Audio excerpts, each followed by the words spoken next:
Naniniwala po ako na pagkatapos ng ito, ang buong katotohanan din ang magwawagi. Kaya po ngayon ay ako'y nananawagan sa mga gumagawa ng kaguluhan ngayon na sana ay pagtuunan na lamang nila ng pansin ang mga bagay na makakalutas sa problema ng ating bansa.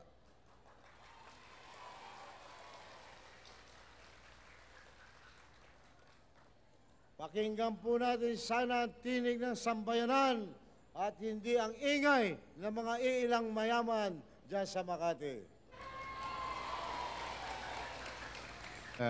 Senator Judge Gingona. The yes or no, because my minute That I moved. Okay. path, because according to you, you transferred from a law office with a higher salary to a law office with a lower salary. Is that correct? Yes. Remarkable. Thank you. Thank Thank you very much also. Yes, Wish it's about to the expire. lady So will you judge, please just answer with a yes? Mr. Chief Justice. You may proceed, Your Honor. And so when you transfer from a higher paying job to a lower paying job, it is not necessarily an erroneous career decision. Would this be correct? That's correct, Your Honor.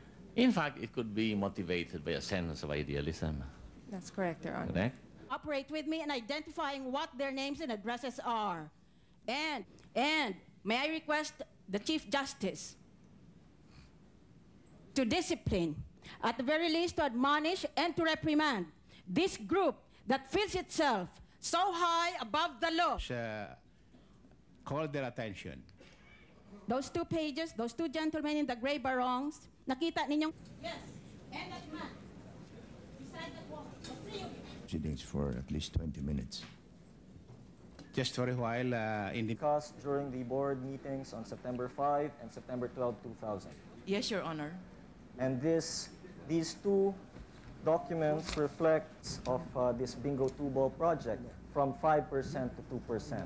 Yes, I testify that, Your Honor. Yes. So this 5%, Madam, well, where did you get this? Actually, this was the proposal of a prominent. Had submitted a set of documents. Connected. try to Kayaan mo na. trace who installed it. We do not know, Your Honor.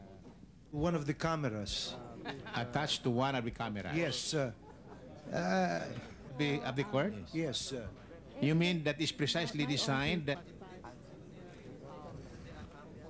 Jose ka. Jose Ho?